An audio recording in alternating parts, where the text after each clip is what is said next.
Hey YouTube, Mark Coffman here, and today I want to talk about the Schrade 301. Well, or at least that's what it used to be called. Now it is called the Girder.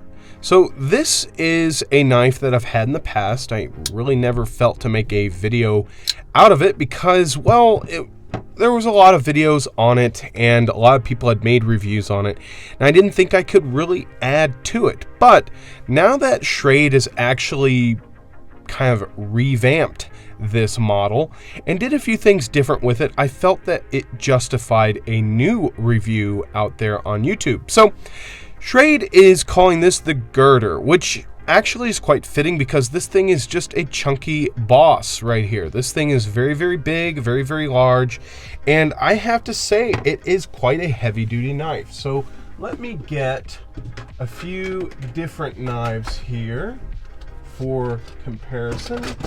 Didn't think about this beforehand. Let me get this really quick.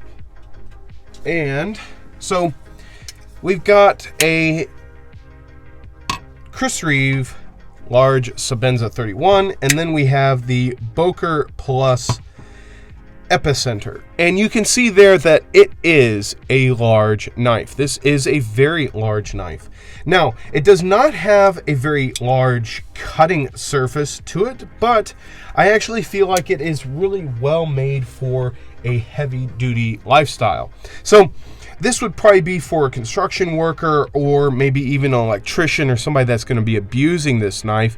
And there are a few things different that were changed compared to the original 301 model. First off, the finish. Okay, the finishing on this is a lot better.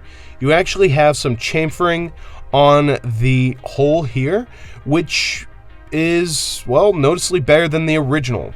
I'll be inserting some photos of the original throughout this presentation, but this knife has had a few changes to it. Also, the blade is different. You can see that Schrade has actually neglected to do the really nice heavy stamping into the blade, which I actually really liked. I liked that heavy stamping because it showed that they did that before they even heat treated the blades. They did the Schrade stamp, the model number stamp, and everything. Now everything is printed, which makes it look a little cheaper. So you have Schrade on the pocket clip, and then you have Schrade's new, I guess their new logo on the end there as well. So there's a few things going on here that I just don't like because we've got a lot of different fonts. We've got their new logo, then we've got Schrade, then we have this small model number font here or serial number, then we have Girder there, and then we have their logo here, and they've upped the steel to AUS 8. AUS 8 is a very good steel, still considered a budget steel, but it used to be 8CR13 MOV, and now it is AUS 8. So that's a good thing, but this knife has a few differences in the finish. So this is more on par of what you would see with a Kershaw Cryo, whereas the original finish was more of a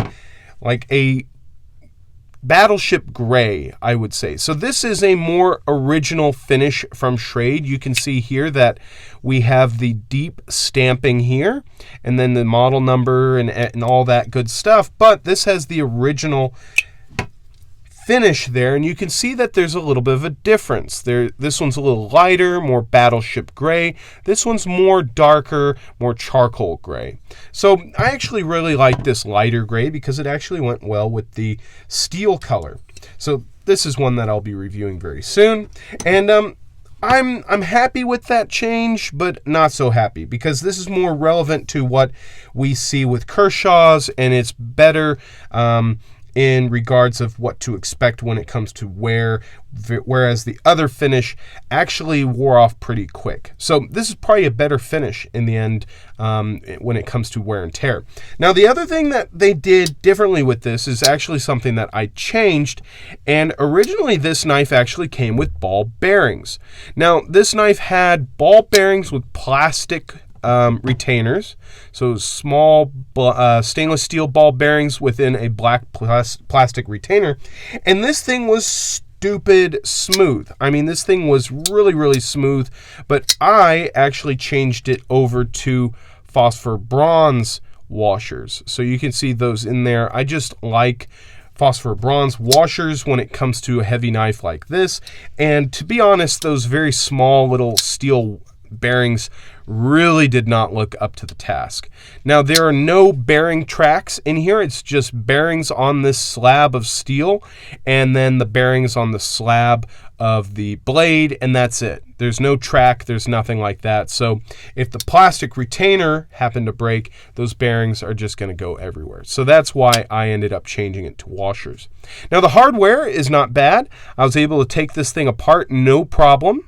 And re-lubricate everything, put Loctite on everything. And to my surprise, this backspacer is now plastic. It used to be G10. So they've made a few cost-cutting measures, but they've also thrown those cost-cutting measures back into the knife by upgrading the steel, adding bearings, and doing a few things different. Whereas this knife now, I think, is fantastic. I think it's a very, very good knife, but I do miss the original. The original had some interesting nuances that Schrade did in their knives, and I really miss those. But this is still a good knife, and I think the upgrades are definitely worth it. So if you guys like this review, let me know in the comments. And till the next one, I'll talk to you guys later. Bye-bye.